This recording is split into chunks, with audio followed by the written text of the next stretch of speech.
Interrumpir la clase todas las veces que sea necesario para efectos de poder hacerlo lo más dinámico posible y menos expositivo, ya que no se trata solo de yo señalarle ciertos contenidos, sino que también ir problematizando cuestiones que vayan viéndose en el camino.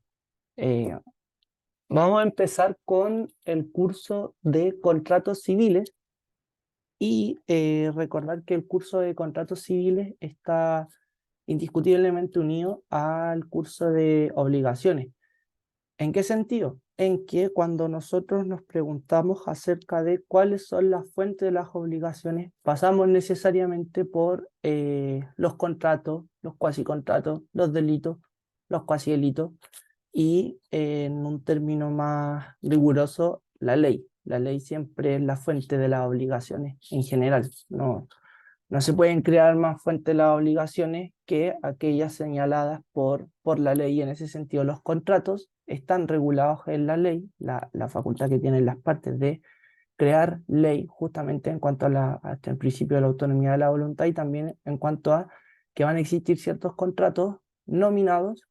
Recuerden mucho esta clasificación para efectos de poder estudiarla cuando visiten manuales o si es que quieren ustedes poner esta clasificación en el examen de grado también es útil entre contratos nominados o típicos y aquellos innominados o no típicos. En relación a aquellos contratos, y ya está, tendría que ser la definición, aquellos contratos que no están regulados expresamente en el Código Civil.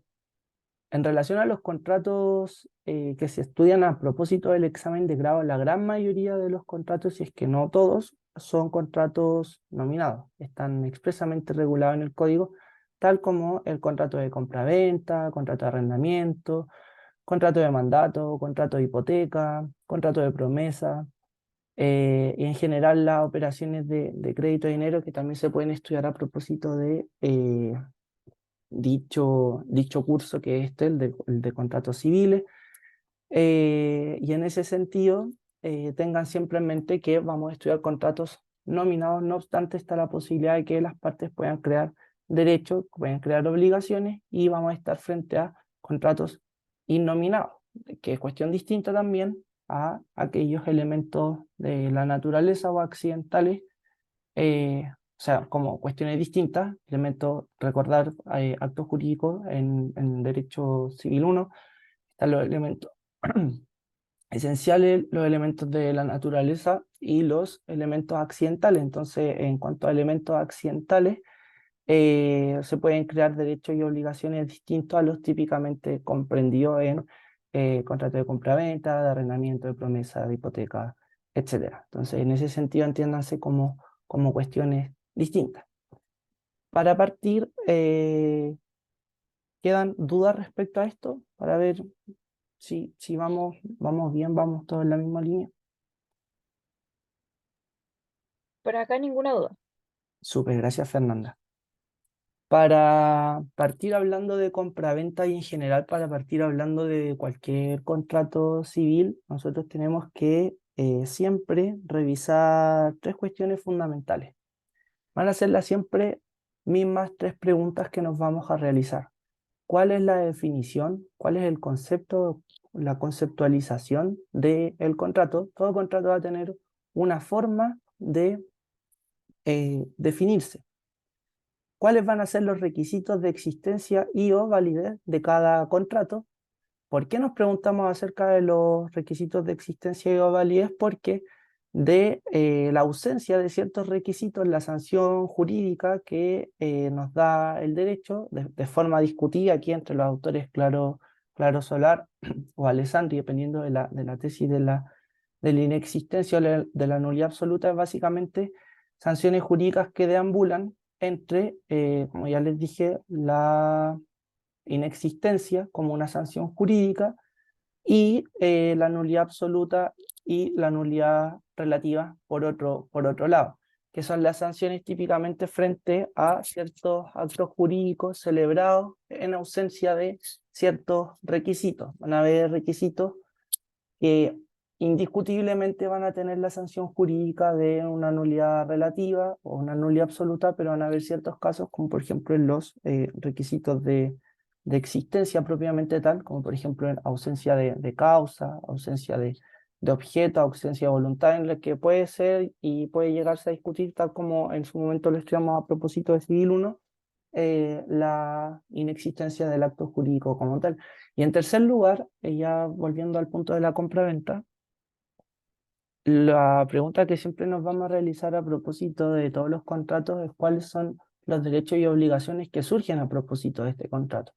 Y esto está relacionado con justamente lo que yo partí señalándoles, que el curso de contratos civiles está unido necesariamente al curso de obligaciones. ¿Por qué? Porque los contratos son fuente de las obligaciones y toda obligación tiene un correlativo derecho. Entonces, en ese sentido, y entendiéndose un contrato como una convención o un concurso de voluntades destinado a crear derechos y obligaciones, es que van a existir siempre para que un contrato exista en la vía jurídica, dos voluntades, va a haber un concierto de voluntades. Entonces, en ese sentido, un contrato, y aquí les estoy haciendo un repaso de nuevo por Civil 1, un contrato va a ser entendido como un acto jurídico bilateral. O sea, y de nuevo volviendo a las definiciones, un acto jurídico bilateral entendido como todo acto jurídico como una manifestación de voluntad destinada a crear, modificar o extinguir derechos y obligaciones. Esa es la idea de actos jurídicos en general. Recordar los actos jurídicos en general se van a dividir también en función de si necesitan o no de la formación de simplemente una voluntad o dos voluntades. En el caso en el que sean dos voluntades, vamos a estar en presencia de los actos jurídicos bilaterales, siendo una especie dentro de este género los contratos. Entonces, a propósito justamente de estos actos jurídicos bilaterales o de estos contratos o de este concierto de voluntades está la compra-venta. Y propiamente tal, la compraventa, el concepto de compraventa es que se trata de un contrato en virtud del cual una de las partes se obliga a dar o entregar a la otra una cosa a cambio de un precio. Y en ese sentido, los requisitos, por lo tanto, van a ir en la misma línea. Los requisitos de la compraventa, por lo tanto, van a hacer que exista una cosa. Necesariamente tiene que existir una cosa, tiene que existir una cierta capacidad, tiene que existir un precio y tiene que existir también un consentimiento en relación a el contrato que se está celebrando, en relación al precio pactado y en relación a la cosa sujeta de esta compraventa. En ese sentido, aquí les hago ya la pregunta para poder también ir avanzando en conjunto. ¿Alguien recuerda algún aspecto relevante a propósito de alguno de estos cuatro requisitos? Por ejemplo, ¿qué implica que como requisito de la compraventa sea necesaria la capacidad? ¿O qué implica, por ejemplo, que exista una cosa? ¿Tiene que haber más requisitos? ¿Qué se exige respecto del precio, por ejemplo, el consentimiento? ¿Alguien ahí tiene algún acercamiento?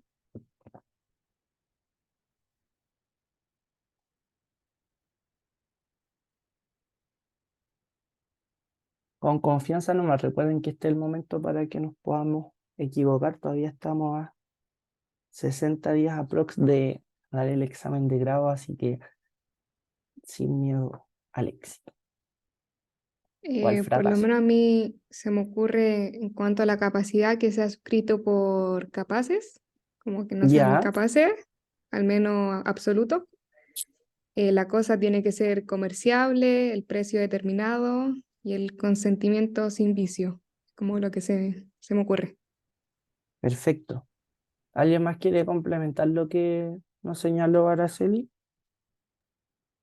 Que la cosa tiene que existir o esperarse que exista. Ya.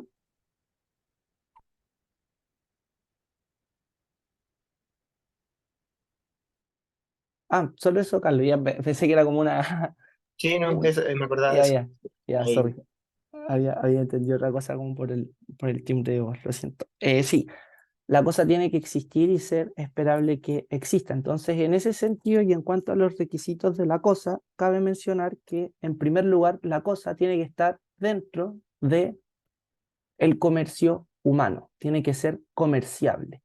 Y en ese sentido, aquellas cosas que están dentro del comercio humano es básicamente todo lo que tiene una existencia y todo lo que tiene, esto haciéndole una bajada, obviamente después vamos a pasar por los otros requisitos y vamos viendo que se va a ir complicando un poco más, pero en ese sentido se pueden comerciar todas las cosas eh, como ideal de existencia en el sentido físico y filosófico de entender cosas como todo aquello que tiene una corporalidad o que no tiene justamente una corporalidad. Entonces, en ese sentido se va a entender comerciable tanto las cosas corporales, aquellas que yo puedo percibir con los sentidos, como por ejemplo un notebook, un lápiz, un mouse, una taza, etcétera, o todas aquellas cosas incorporales, aquellas que existiendo indudablemente no podemos percibir a través de los sentidos humanos, como por ejemplo típicamente los derechos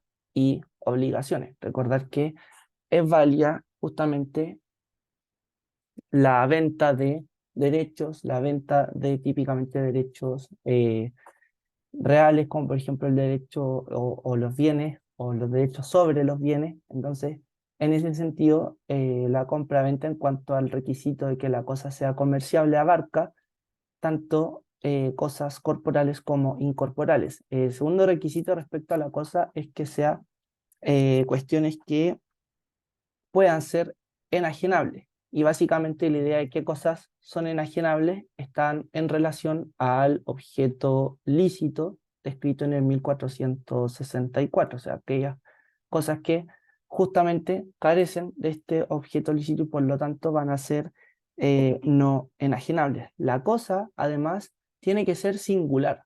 ¿En qué sentido? En que la compra-venta no puede referirse a una universalidad jurídica sin precisar detalladamente qué bienes compone esta masa o esta universalidad jurídica.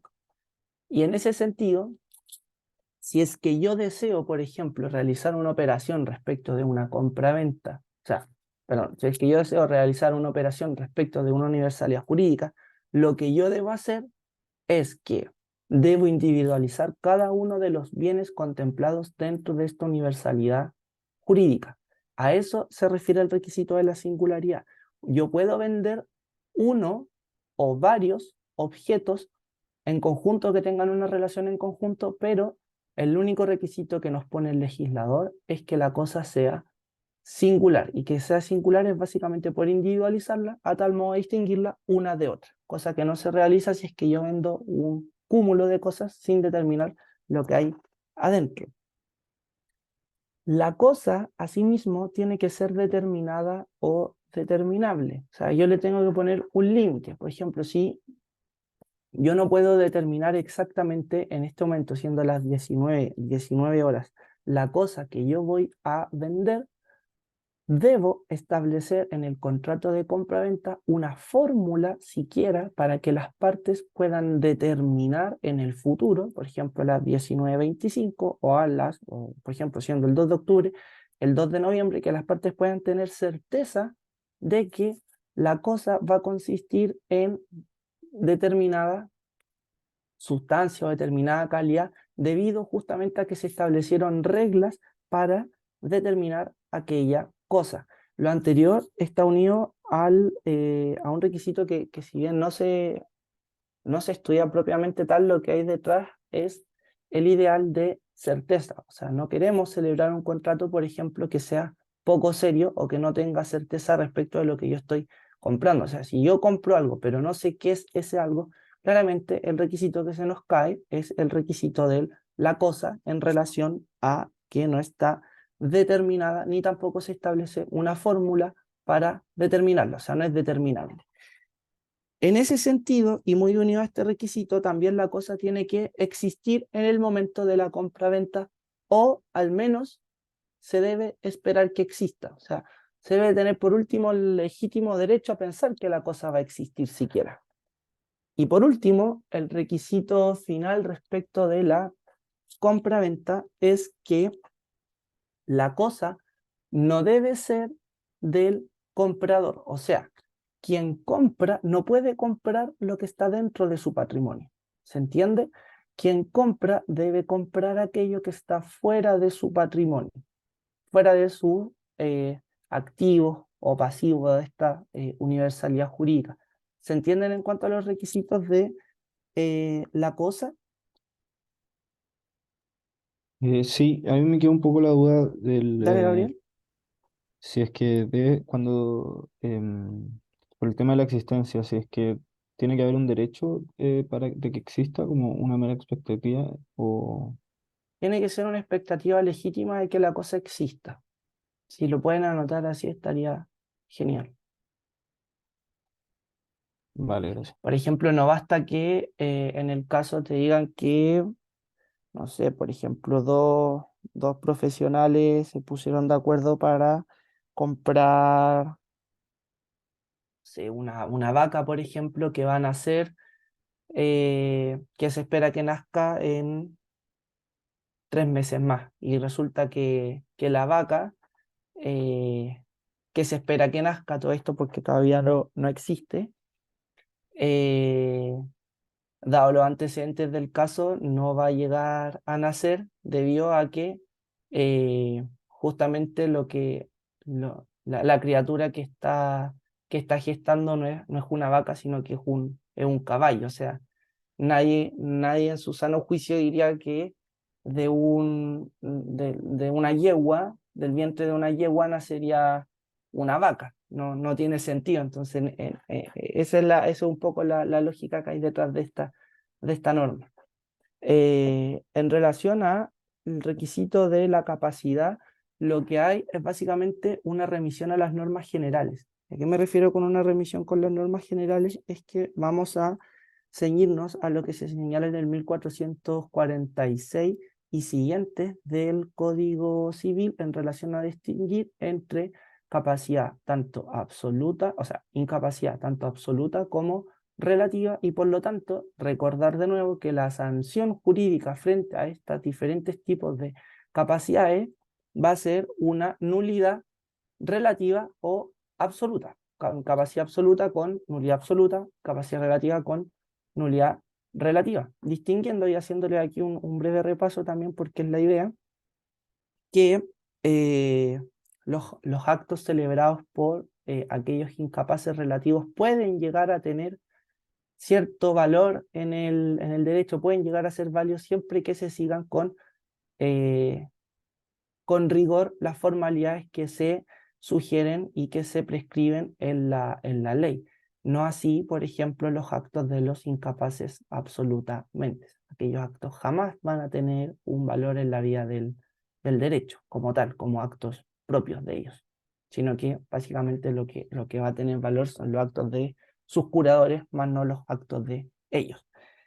En ese sentido, y respecto a la capacidad, también cabe señalar que a propósito de la compraventa, tal como los que hayan podido leer los apuntes, se estudia en doctrina lo que se entiende como incapacidades especiales. ¿Por qué? Porque justamente en la compraventa, más allá de los requisitos generales propios de la capacidad del 1446 y siguientes, vamos a tener incapacidades especiales propias del contrato de compraventa, que son las que se señalan en el artículo 1795 a 1800, que justamente el título parte señalando de la capacidad para el contrato de venta. Y dichas capacidades o incapacidades, dependiendo de cómo lo queramos ver en términos del lenguaje, lo que señalan es básicamente una prohibición de tanto comprar como vender respecto de ciertas personas.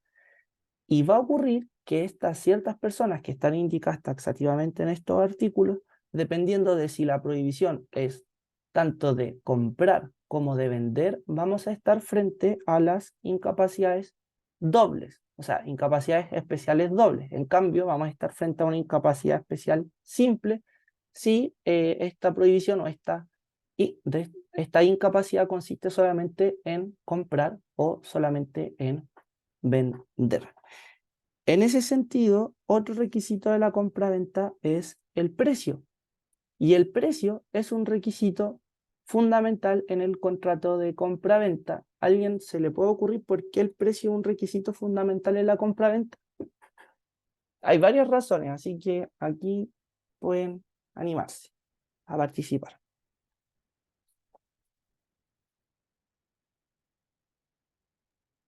Porque es un elemento de la esencia de ese contrato, porque sin el precio devenga en un contrato distinto. ¿En qué contrato podría devengar si es que falta el precio? O una donación. Ya, y si el precio consiste no en dinero, sino que en una cosa. Una permuta. Exacto. Muy bien, Carlos. Ojalá noten ese ejemplo porque es bastante bueno. La compraventa, en cuanto a requisito de precio, debe necesariamente estar siempre presente porque si no se genera un contrato distinto. Por ejemplo, donación o, por ejemplo, una permuta.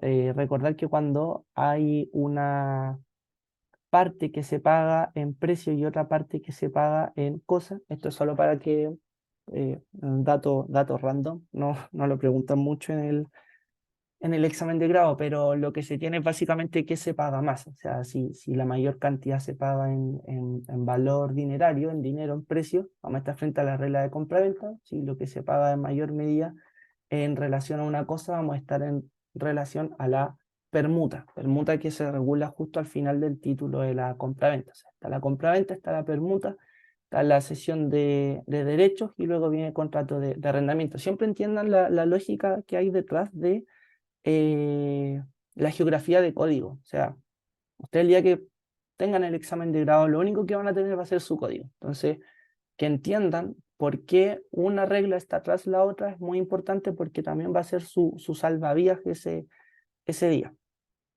Eso en relación al precio. ¿A alguien más se le ocurre por qué el precio es relevante? ¿Cuál es la importancia del precio en la compraventa? A propósito, ¿de qué institución, por ejemplo, estudiamos el precio en compraventa?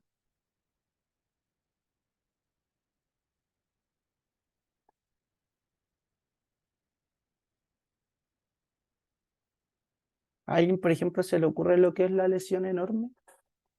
¿Les suena?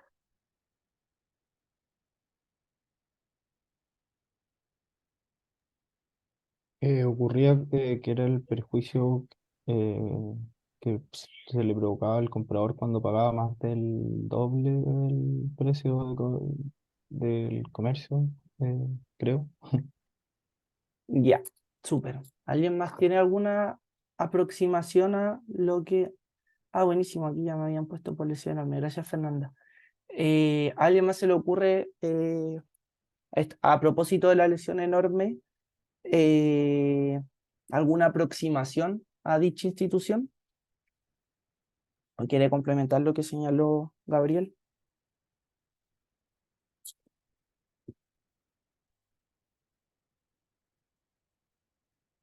Por ejemplo, para efecto de la lesión enorme, ¿es respecto de todos los contratos o solo de los contratos de compraventa en relación a bienes muebles, bienes Solo inmuebles? de bienes inmuebles. Solo de bienes inmuebles, perfecto. ¿Y esta sanción jurídica en qué consiste? ¿Cuál es básicamente qué es lo que nos permite la ley en función de la lesión enorme?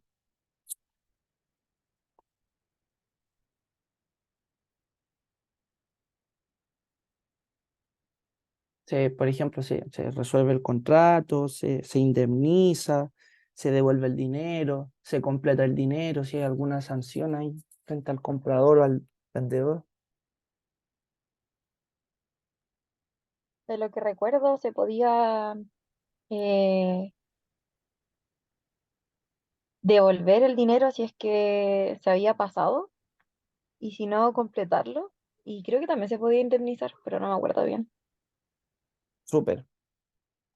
Lo que yo les sugiero aquí, para efecto de que la lesión enorme es importante, pero es solo algo accesorio dentro de la compra-venta, es que uno, lo estudien por su cuenta, y dos, presten atención a esta pequeña clase de lesión enorme que vamos a realizar en este momento.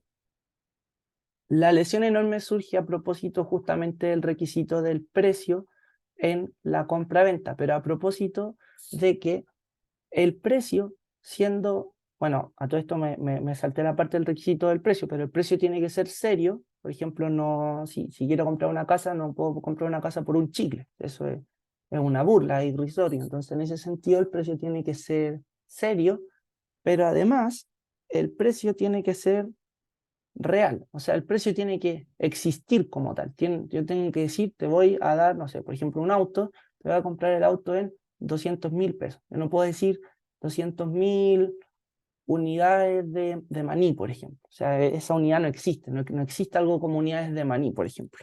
Y en ese sentido, el precio también tiene que ser determinado y determinable, tal como lo era la cosa. Entonces, en ese sentido, el precio está completamente determinado. Por ejemplo, 200 UF, o sea, está completamente determinado, como por ejemplo 200.000 pesos, o puedo establecer que va a estar determinable. Por ejemplo, si yo establezco que va a valer 200 UF dividido en, no sé, por ejemplo, en la cantidad que te entreguen de cierto producto. Por ejemplo, si es que yo compro kilos y kilos, toneladas de algún producto, puedo hacer una operación aritmética y determinar el precio una vez que justamente me entreguen la cosa. Entonces, en ese sentido, va a ser determinado, determinable. Pero además, hay una particularidad en el contrato de compraventa que no ocurre en el resto de contratos, que es que el legislador tiene especial interés en la proporcionalidad del precio. O sea, además de estos tres requisitos que mencionamos, es decir, que sea serio, real, que sea cierto, además que sea determinado o determinable y que consista en dinero. ¿Por qué? Porque si no consiste en dinero, consiste en una cosa, y si consiste en una cosa, estamos en cuanto al contrato de permuta.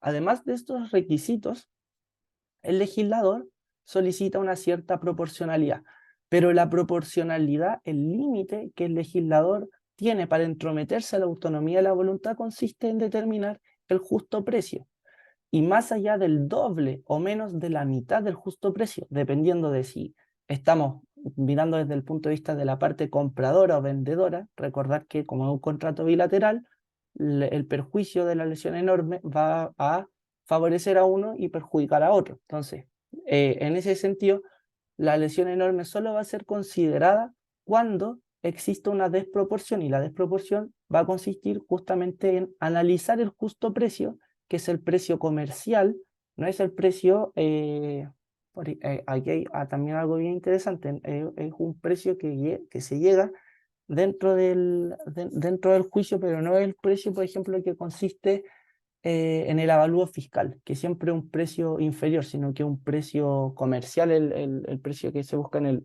justo precio. Entonces, en ese sentido, se hace un estudio de lo que cuesta ese inmueble en ese momento en específico en el que se celebró la compra-venta, y se compara con el precio efectivo pagado. Entonces, si el precio es superior al doble del justo precio, va a haber lesión enorme, o si el precio es inferior a la mitad del justo precio.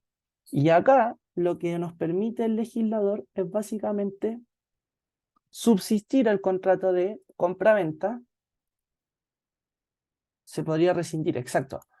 Lo que nos permite el legislador es, y que esta es la opción que tiene la parte demandada, o sea, uno demanda lesión enorme como un perjudicado, como la persona que sufre este agravio, pero el demandado puede o subsistir el contrato de compra-venta pagando lo que falta, completando el precio, con una restitución del 10%, que ahí esa regla se las dejo para que la puedan estudiar a cabalidad, porque es una cuestión matemática en la que perderíamos bastante tiempo explicando, pero restando este 10%, que es el 10% del total del precio, o lo que puede hacer el demandado es, ok, hay lesión enorme y se rescinde el contrato y se vuelve a las partes al estado previo de la celebración de dicho contrato.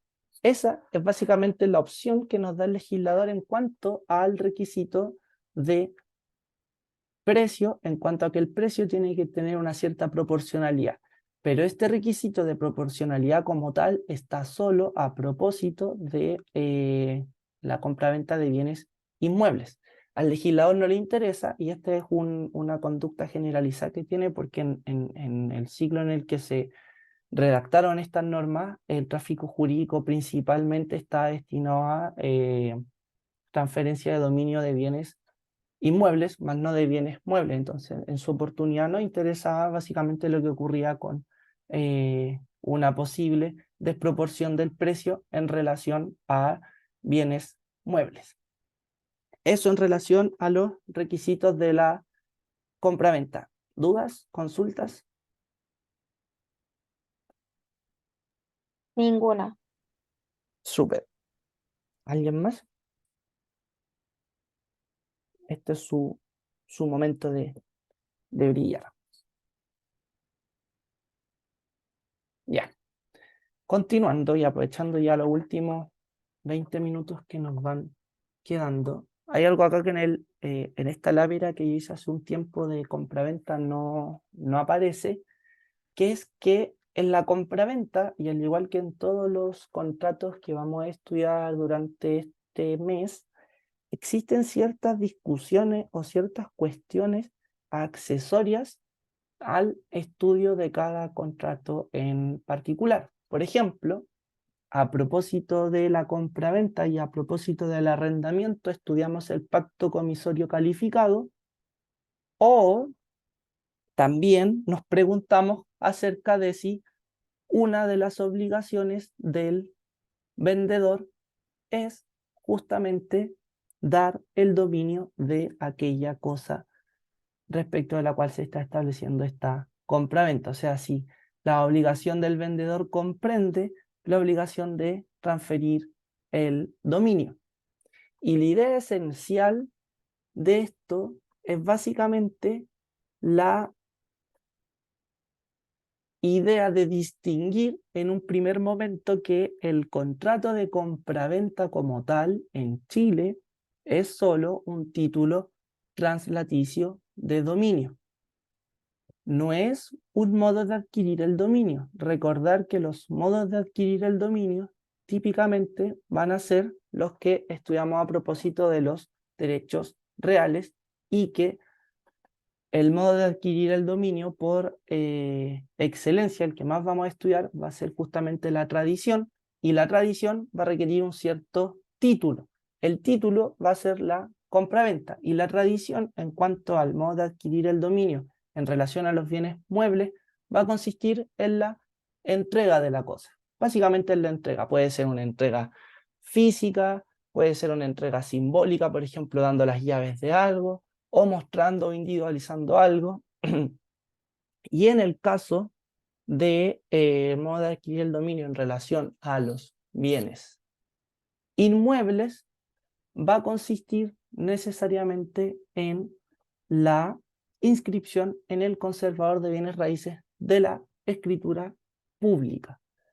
No es el modo de adquirir el dominio de la escritura pública. La escritura pública es una solemnidad en la que consta este título translaticio, que es la compraventa.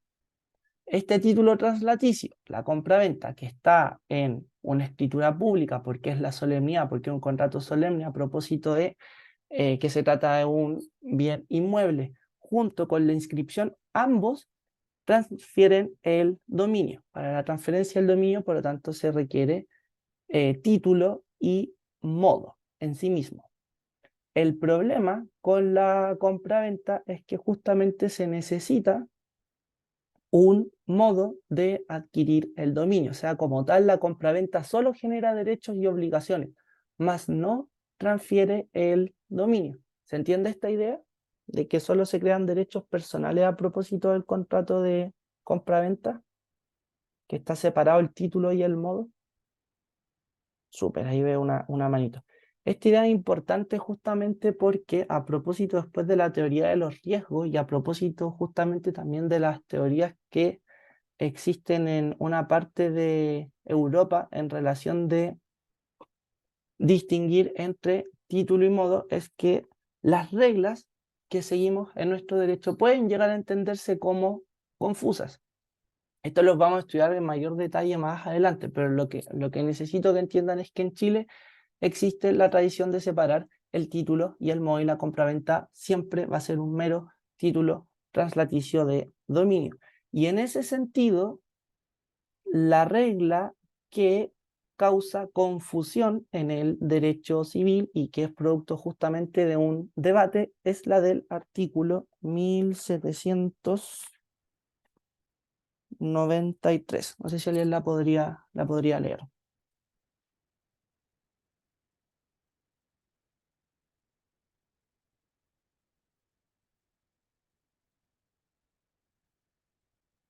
Eh, la compraventa es un contrato en que una de las partes se obliga a dar una cosa y la otra a pagarla en dinero.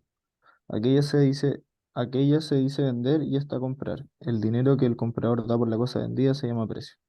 Súper. La compraventa es un contrato en que una de las partes se obliga a dar. Y ese dar ha sido motivo de confusión, porque una parte de la doctrina entiende que dar es transferir el dominio.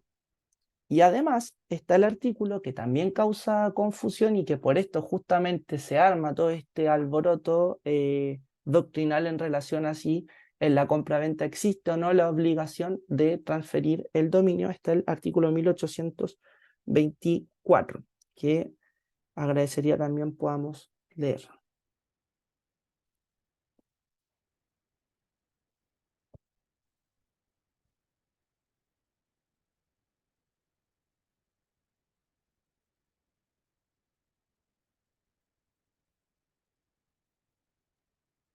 Las obligaciones del vendedor se reducen en general a dos: la entrega o tradición y el saneamiento de la cosa vendida. La tradición se sujetará a las reglas dadas en el título sexto del libro segundo. Perfecto, muchas gracias, Gabriel. Y para la próxima espero que, además de Gabriel, se anime más gente a leer el código que es tan entretenido. Entonces, 1824 nos habla de otros verbos. Está redactado ya no en términos de dar entendido como transferir el dominio de algo, sino que está redactado en los términos de entrega o tradición. Entonces, aquí existe otro problema, a propósito de si entrega es lo mismo que tradición, más una parte de la doctrina, que es la doctrina más antigua, seguida por Alessandri Rodríguez, que hay como tres Alessandri que redactan en doctrina, así que les recomiendo siempre distinguirlos. En relación a Alessandri Rodríguez, es que se entiende que la voz entrega es solo una cuestión material, o sea, un traspaso físico de la cosa, y por lo tanto no existe obligación de transferir el dominio en relación a esta interpretación del artículo 1824 y 1793. Dicha teoría es seguida también por Barros Errázuriz, quien señala que de esta misma forma que el vendedor no se obliga a transferir el dominio. No obstante, esa es una parte de la doctrina. No sé si han tenido la oportunidad de leer dentro de los apuntes lo que señala Íñigo de la Maza, ya lo estaba matando, que es profesor de Derecho de la universidad. No sé si alguien ahí recuerda o pudo leer lo que se señalaba en los apuntes, o si alguien leyó el comentario del diario El Mercurio que lo ocupamos en el último round, que es bien clarificador. Yo recuerdo haberlo leído como cuando tuve civil, y Dale. decía que no está obligado a transferir el dominio. em, creo que era así. O sea, según lo que dices, Carlos, entonces Íñigo sigue la teoría de Alessandri Rodríguez y de Barros Errázuriz. Claro, Ya. No te sientas mal, Carlos, pero es justamente lo contrario. Así que bacán que participe porque es justamente la idea. Cuando uno se equivoca, se acuerda de las cosas, así que es bueno también tener esta oportunidad. Lo que señala Íñigo de la Maza al diario El Mercurio, que, mira, les voy a compartir la nota, bueno, se la voy a compartir después, les voy a dar la explicación primero. Lo que señala es básicamente que existe un estado doctrinal en Chile argumentado en la postura de Alessandri, argumentando básicamente que en el derecho chileno en relación a la compra-venta se ha entendido que no existe una obligación del vendedor de transferir el dominio. No obstante, señala Íñigo de la Maza que en la gran mayoría de los casos la gente realiza compraventas justamente porque uno de los objetivos principales es transferir el dominio. Por lo tanto, no tiene sentido seguir una teoría y una interpretación que no se ajusta a la realidad del tráfico jurídico. Y en ese sentido, lo que realiza Íñigo de la Maza es argumentar que sí existe la obligación de transferir el dominio en los contratos de compraventa por un imperativo de la buena fe contractual. ¿Y en qué sentido la buena fe contractual? En el sentido de que en los contratos, por lo general, va a existir cierta confianza respecto de que si se contrata, se va a transferir el dominio desde el vendedor hacia el comprador. Y en segundo término, porque justamente los contratos van a tener esa finalidad práctica. ¿Cuál finalidad práctica? La de transferir el dominio. Es justamente el fin, el, el, el objetivo final de un contrato de compra-venta. Entonces, en relación a estos argumentos, que son los argumentos que da Díez Picasso, a propósito de este mismo pensamiento, esta misma crítica, solo que él lo hacía en relación al derecho civil español, es que Íñigo de la Maza interpreta en base a esos mismos argumentos que en el derecho chileno, en el contrato de compra-venta regulado en el 1793 y siguientes, también existe la obligación de transferir el dominio. Y, dicho eso, la jurisprudencia se ha inclinado a entender que si bien en el contrato de compraventa no existe la obligación de transferir el dominio propiamente tal, lo que sí existe es la obligación de transferir todos los derechos y obligaciones que se tengan sobre la cosa. Y en ese sentido, recordar que nadie transfiere más derechos de los que tiene. Por lo tanto, quien es dueño va a transferir el dominio. Quien no es dueño no va a transferir el dominio, sino que puede básicamente dar lugar a la posesión, a la mera tenencia, etcétera, más no la transferencia del dominio. Esas son al menos las tres posturas que existen en relación a la transferencia del dominio en cuanto a la compra-venta. Básicamente la postura más tradicional, la más antigua, sustentada por Alessandri, esta postura más nueva sustentada por Íñigo de la Maza a propósito de lo que señalaba el autor Díez Picasso, y por último la postura de la jurisprudencia, una postura más ecléctica en relación a que, ok, puede haber transferencia, pero siempre que tengas algo que transferir. Si tú no tienes nada que transferir, nada transfieres. Si eres dueño, transfieres el dominio, estás obligado a transferir el dominio. Esa es básicamente la idea que hay detrás. Ahora, en relación a ya la última parte de la compra-venta son las obligaciones. Entonces, las obligaciones y derechos típicamente van a depender de la parte que se le mire. Las obligaciones del vendedor y las obligaciones del comprador. La obligación del comprador típicamente es entregar el precio, o sea, pagar el precio, entregar, claro, pagar el precio y recibir la cosa. ¿Qué ocurre si no paga el precio el comprador? Bueno, vamos a estar ante un incumplimiento contractual. Recordar que siempre este punto 3, yo aquí lo coloco separado porque A propósito del incumplimiento contractual, se dan los remedios contractuales que los estudiamos a propósito de la responsabilidad contractual, típicamente aquellos que se señalan en el 1489, resolución del contrato, incumplimiento forzado, indemnización de perjuicio, entre otros que además la ley nos le da al acreedor frente al incumplimiento del deudor. Entonces, en ese sentido, siempre que nosotros hablemos de obligaciones, piénsenlo también en el sentido de qué pasa si es que no se cumple con esa obligación. No qué pasa el acreedor, que en este caso sería el vendedor, quien no recibe el precio, va a tener estos remedios contractuales en función de que se cumplan o no los requisitos de cada remedio. Y asimismo, el vendedor tiene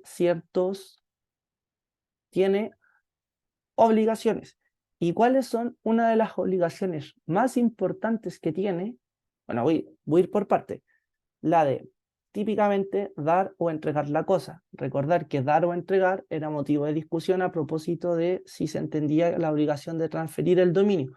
Pero típicamente la obligación es de entregar la cosa.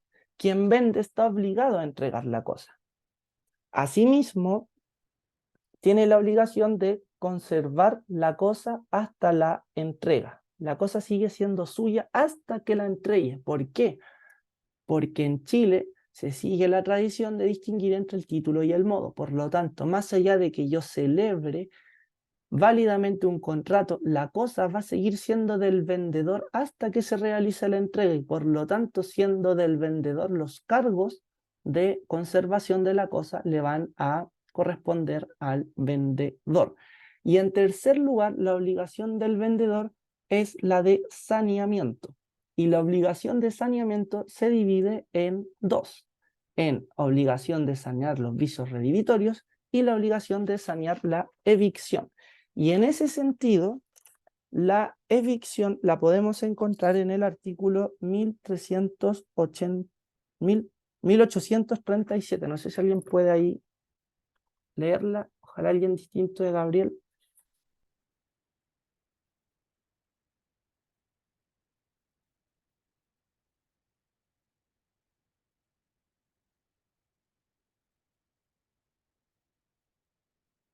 Yo lo tengo. Súper, dale, Carlos. La obligación de saneamiento comprende dos objetos: amparar al comprador en el dominio y posesión pacífica de la cosa vendida y en responder de los defectos ocultos de ésta, llamados vicios redivitorios. Dale, y el siguiente. Hay evicción de la cosa comprada cuando el comprador es privado del todo o parte de ella, por sentencia judicial. Súper. Entonces, vamos a entender la evicción como toda aquella privación de la cosa, sea totalmente o parcialmente a consecuencia de la sentencia obtenida por un tercero que tenga como causa un fundamento anterior al contrato de compra-venta. Y en ese sentido, el autor Barros ha entendido la evicción como una obligación que consiste en amparar el dominio y la posesión pacífica de la cosa vendida. Por eso partimos señalando el 1837 primero, para que puedan tener también una perspectiva. Y en ese sentido, los requisitos de la evicción van a ser aquellos que se entienden de su definición. En ese sentido, el primer requisito es que sea privada la parte compradora del todo o parte de la cosa, que sea a consecuencia de una sentencia. Tiene que ser una sentencia a la consecuencia de esta privación. Esa sentencia tiene que ser respecto de un tercero que reclama un derecho respecto de esta cosa. Derecho que consiste en la privación de todo o una parte de la cosa comprada. Y la causa, el motivo, el fundamento jurídico que alegue este tercero tiene que ser anterior al contrato de compraventa.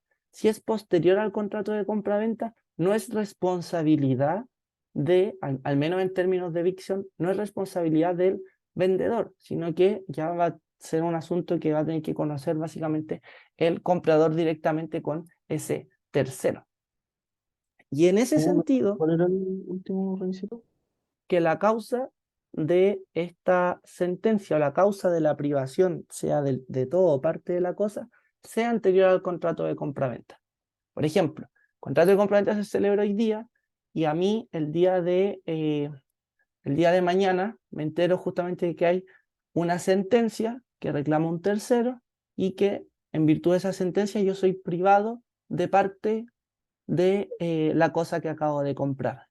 Y en ese sentido, yo voy a tener que visualizar esa sentencia y revisar si es que la causa de dicha privación es anterior al 2 de octubre.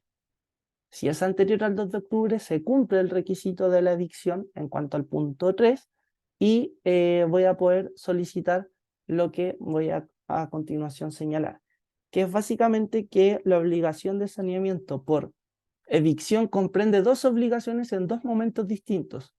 La primera es una obligación de hacer. El comprador demandado por este tercero debe ser amparado por el vendedor en el juicio. Por lo tanto, lo que debe hacer el demandado, que es el comprador, es básicamente solicitar que se cite al vendedor para que éste lo defienda en el juicio.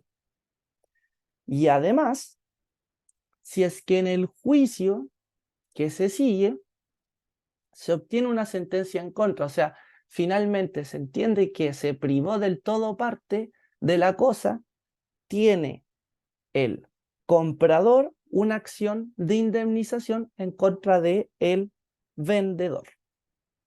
Esas son las dos grandes obligaciones que emanan del saneamiento de la evicción. Una obligación de hacer, que consiste en amparar al comprador en el juicio, y una vez que se pierda el juicio, una obligación de dar, que consiste en una acción indemnizatoria. En ese sentido, la prescripción de dicha acción también la podemos dividir en función de estas dos obligaciones. No existe prescripción, no existe plazo de prescripción respecto del derecho para citar al vendedor. O sea, yo voy a poder citar al vendedor siempre, siempre, siempre, siempre, siempre. Pero la acción indemnizatoria, esta obligación de dar respecto a la cual está obligado el vendedor para el comprador, prescribe en el plazo de 4 años. En ese sentido, eso es todo en cuanto a la acción de evicción. Por otro lado, en cuanto a la obligación de saneamiento, el vendedor está obligado a sanear los vicios redivitorios. Y los vicios redivitorios están contemplados más adelante en el artículo, le digo al tiro, 1857. Si alguien los puede leer, estaría genial.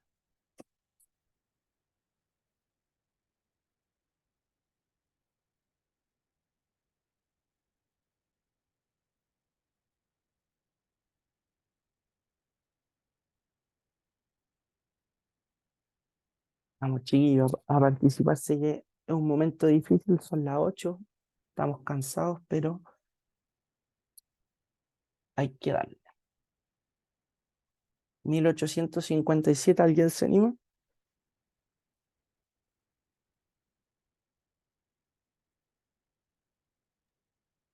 Se llama acción reditoria la que tiene el comprador para que se rescinda la venta o se rebaje proporcionalmente el precio por los vicios ocultos de la cosa vendida, raíz o mueble llamados redivitorios. Perfecto. Y el 1858 también, porfa. Son vicios reditorios los que reúnen las calidades siguientes: haber existido al tiempo de la venta, ser tales que por ello la cosa vendida no sirva para su uso natural o solo sirva imperfectamente, de manera que sea de presumir que conociéndolos el comprador no lo hubiera comprado o lo hubiera comprado a mucho menor precio. Y no haberlos manifestado el vendedor y ser tales que el comprador haya podido ignorarlos sin negligencia grave de su parte, o tales que el comprador no haya podido fácilmente conocerlos en razón de su profesión u oficio. Perfecto. Y en ese sentido, los vicios redivitorios van a ser entendidos como todos aquellos defectos que, existiendo al tiempo de la compraventa, al menos como un germen, al menos como un indicio, y siendo ocultos para la parte que los compra, no necesariamente para el vendedor, ese no es requisito, sino que siendo ocultos para el comprador, hacen que la cosa no sirva o sirva imperfectamente. Y los vicios redivitorios son en relación a los bienes muebles y en relación a los bienes inmuebles. Y los requisitos, por lo tanto, al igual que los vicios, o sea, al igual que la evicción, van a ser aquellos que se señalan a propósito de su definición. Es decir, que sea contemporáneo, o sea, que existan al momento del contrato, al menos como un germen, o sea, al menos como un indicio, que sean graves, que quiere decir que sean graves que la cosa no sirva, sirven perfectamente, o, en tercer lugar, que sirven perfectamente y que se hubiera pagado un precio menor por en relación a dicho defecto y que sean ocultos para el comprador. Aquí distinguir siempre. No es necesario que lo sean para el vendedor. Si el vendedor debía saber o sabía las consecuencias, van en relación de una posible indemnización y de responder de una manera mucho más estricta frente al comprador, pero no en relación a un requisito propiamente tal del saneamiento de los vicios redivitorios. Y en ese sentido, los vicios redivitorios van a ser entendidos también en función de 3 acciones que surgen a propósito de estas reglas. La primera es una acción resolutoria, es básicamente resolver el contrato. Y se va a resolver el contrato, esto es, a todo esto, entre paréntesis, esto es discutido en relación a cuál es la naturaleza justamente de la posibilidad de resolver el contrato. Si se trata de, por ejemplo, una resolutoria especial o tiene otra naturaleza, pero lo importante es que vamos a aniquilar el contrato justamente porque el defecto es lo suficientemente grave y no interesa, por lo tanto, mantener las obligaciones y en ese sentido va a haber una acción redivitoria. Una segunda opción es que en los casos en los que este vicio redivitorio, este defecto, no sea tan grave, podemos solicitar la rebaja del precio. Es una acción quantum minoris. Y en ese sentido, la rebaja del precio va a ser en función justamente del precio que realmente se hubiera pagado de haberse sabido, de haberse conocido que la cosa estaba en ese estado. Por ejemplo, una casa que tiene una filtración probablemente cuesta 15 millones de pesos, o sea, 15 me estoy inventando, ¿no? me volé. Cuesta, por ejemplo, 100 millones de pesos y en ese sentido, quien compre esa casa la compra en 150 millones de pesos y sin conocimiento de que estaba con una filtración, teniendo la filtración como un vicio redivitorio. Y en ese sentido, esos 50 millones de diferencia van a ser objeto justamente de la acción de rebaja del precio. O sea, yo voy a solicitar que se rebaje el precio a 100 millones de pesos en relación a que se pagaron 150, pero que tienen un vicio que hace que la cosa valga menos, que se hubiera pagado menos justamente por este vicio redivitorio. Y en tercer lugar, el saneamiento de los vicios redivitorios importa una acción indemnizatoria contra el vendedor, que es aquella acción que se señala en el artículo, se lo digo al tiro, 1861. Y en ese sentido, esos son los 3 grandes remedios que existen a propósito de los saneamientos del vicio redivitorio.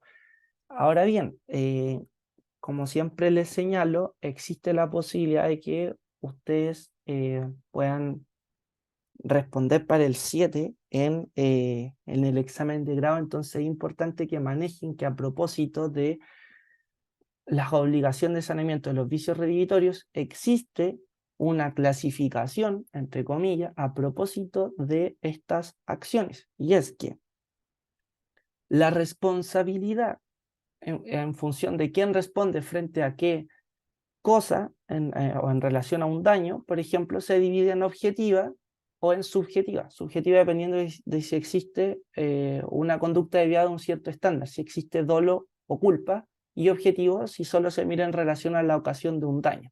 Y en ese sentido, hipótesis de responsabilidad subjetiva son solo las hipótesis de la acción indemnizatoria de los vicios redivitorios, porque solo voy a solicitar una indemnización cuando se debía o se conocía sobre cierta calidad o cierto estado de las cosas, y en ese sentido hay una cierta desviación. Es un criterio subjetivo de responsabilidad.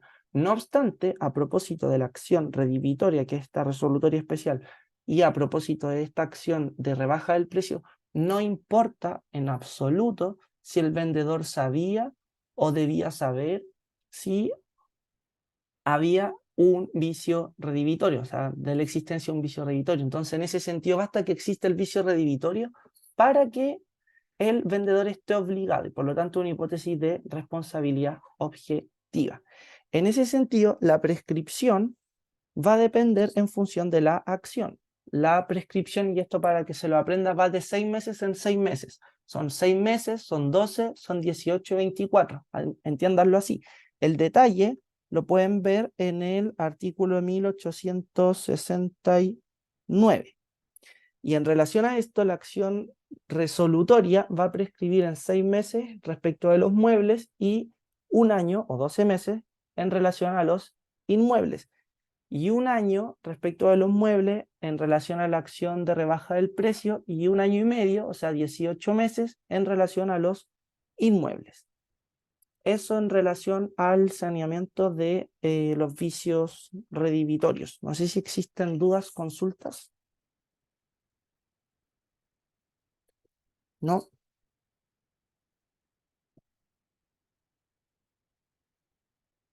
Súper. Bueno, esta es ¿están viendo aquí la columna del diario El Mercurio? ¿O siguen todavía en el PPT? Sí se ve la Se ve columna. la columna. Ya, buenísimo. Esta me interesa que la puedan estudiar porque es cortísima, está explicada muy fácil, y es básicamente la explicación que les di a propósito de la transferencia del dominio. Si bien acá no se explica todo, explica de buena forma cómo el autor Íñigo de la Maza, que es un profesor y que probablemente un par de veces ha revisado los exámenes de grado, llega a esta conclusión.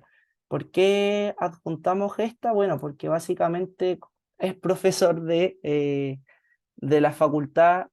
Siempre es bueno manejar las teorías, por ejemplo, de Pizarro y de Íñigo de la Maza en ese sentido, porque también son autores que se suelen citar en la jurisprudencia, así que es bueno que tengan a la mano este material. Y lo último, y con esto termino, dejar de compartir. Tiene que ver con que en compraventa y en general en los demás contratos civiles, lo que va a ocurrir muchas veces es que vamos a tener un concurso de remedios. ¿En qué sentido? En que van a haber casos en los que vamos a poder aplicar acción en relación a vicios redhibitorios, vamos a poder aplicar acción en cuanto a responsabilidad contractual, por ejemplo, indemnización de perjuicios, cumplimiento forzado, resolución del contrato, y además van a haber oportunidades en las que vamos a tener que aplicar una tercera opción en conjunto, que va a ser también válida, que va a tener que ver con la nulidad por error en la cosa. O sea, con esto lo que quiero decir es que hay concurso de normas. La jurisprudencia en relación a este concurso de normas ha señalado que como tal no existe un concurso de normas propiamente tal, sino que la posibilidad de que el demandante puede accionar una o varias acciones en conjunto o a la vez. Pero lo que me interesa a mí es que para efecto del examen de grado entiendan que un caso se puede responder tanto con las reglas de contratos especiales en relación a la compraventa a propósito de un vicio redivitorio, o se puede responder entendido como un error en sustancial o un error accidental que se sanciona con nulidad relativa, o se puede entender también como un incumplimiento de un contrato y solicitar, por lo tanto, la resolución del contrato mismo o el cumplimiento forzado, etc. O sea, puede haber ahí un cúmulo de acciones. Me interesa que entiendan en este momento que eso es posible. Dicha oportunidad la vamos a ver ya en la parte final del curso, pero de todas formas me interesa que vayan un poco como combinando la materia, que una misma hipótesis puede ser interpretada como la solución de algo que vimos a propósito del Civil 1 o a propósito de algo que vimos hace un mes. Así que eso, que tengan buena tarde. Cualquier duda, consulta, la ponen ahí al WhatsApp. Gracias. Chao, Ya, gracias. chao. Muchas gracias.